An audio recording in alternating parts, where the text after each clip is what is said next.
নমস্কার বন্ধুরা, আশা করি সবাই ভালো আছেন, সুস্থ আছেন। আজকে কিন্তু বানাবো ডিমের ঝোল। কিন্তু ডিমের ঝোল বানালেও এই ডিমের ঝোলের স্বাদ কিন্তু পুরোই আলাদা। মাছ মাংস রেখেও এই ডিমের ঝোল খেতে ইচ্ছা করবে, এতটাই সুন্দর হয়। আমি নিয়ে নিয়েছি 4টে ডিম, আর সেই 4টে ডিমের অমলেট করেই আজকে সেই ঝোল হবে। অসাধারণ খেতে হয়, একবার অন্তত বানিয়ে খেয়ে দেখতে পারেন, ভীষণ ভালো লাগবে। আর এই ভাতের মধ্যে দিয়ে দিয়েছিলাম আমি 4টে আলু, ছোট ছোট 4টে আলু। আলু সিদ্ধ হয়ে গেছে। আলু সিদ্ধ হলে হবে না, আলুটা হাফ, যখন ভাতটা হাফ হবে তখনই আলুটা তুলে নিতে হবে, অথবা প্রেসারে করলে একটা সিটি দিলেও হয়ে যাবে। আবার আপনারা চাইলে না সিদ্ধ করেও করতে পারেন, তাতে সময়টা অনেকটা বেশি লাগবে। যাই হোক, আলু কেটে নিয়েছি, এবার আমি মশলা বানিয়ে নিচ্ছি। প্রথমে দিয়ে দিচ্ছি টমেটো, তারপর একটা টমেটো দিলাম, আর দিয়ে দিচ্ছি 1 কোয়া মতো আদা কুচি করে। তারপরে দিয়ে দেব 6-8 কোয়া রসুন। তারপরে দিয়ে দেব একটা বড় পেঁয়াজের হাফ পেঁয়াজ, আর দিয়ে দেব 3টে শুকনো লঙ্কা আর 3টে কাঁচা লঙ্কা পাকা। এই দিয়ে দেওয়ার পর পেস্ট করে নিয়ে, এই যে পেস্ট হয়ে গেছে, এইবার ডিম ভেঙে নেব। আমি আগেই কুচিয়ে রেখেছিলাম কাঁচা লঙ্কা আর পেঁয়াজ। এবার দুটো দুটো ডিম একসঙ্গে ভেঙে অমলেট করব, কারণ একটা একটা করতে সময় লাগবে, সেই কারণে দুটো দুটো করব। দিয়ে দিলাম পেঁয়াজ আর কাঁচা লঙ্কা, কিন্তু পেঁয়াজ কাঁচা লঙ্কা একটু বেশি পরিমাণ দিতে হবে। আর দিয়ে দিয়েছিলাম নুন। কড়াই তেল দিয়ে এবারে কড়া গরম হতে দিয়ে দিলাম ডিমের গোলাটা। ব্যাস, এইভাবে বড় বড় করে আকারে যদি আপনারা করতে চান তাহলে দুটো ফাটাবেন, অথবা সময় থাকলে একটা করেও করতে পারেন। আবার দুটো করে নিলাম এইভাবে সেমভাবে, দুটো করে নিয়ে ব্যাস, এই ডিমের তরকারিটা মানে ডিমের কারিটা এতটাই ভালো লাগবে বন্ধুরা, কি বলবো। একবার না বানিয়ে খেলে বুঝতে পারবেন না।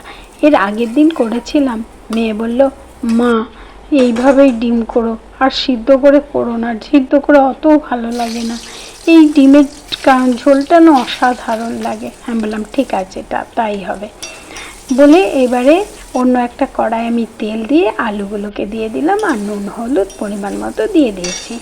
আলুগুলো খুব লাল করে ভাজবো না, একটু লাল হলেই তুলে নেব। তুলে নিয়েছি, আর দিয়ে দিলাম গোটা গরম মশলা, 2টো দারচিনি, 2টো এলাচ আর 2টো লবঙ্গ দিয়ে দিয়েছি।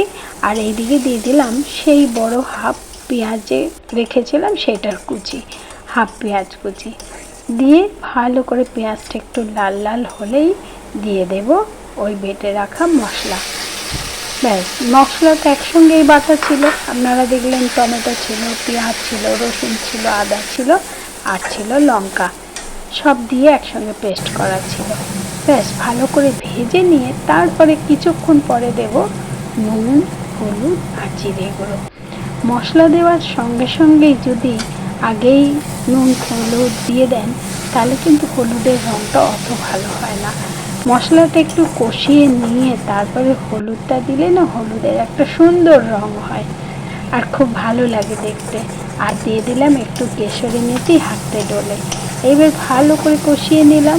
ভালো করে যখন কষিয়ে গেলে একদম তেল ছেড়ে দিয়েছে, তখন দিয়ে দিলাম ভেজে রাখা আলুগুলো।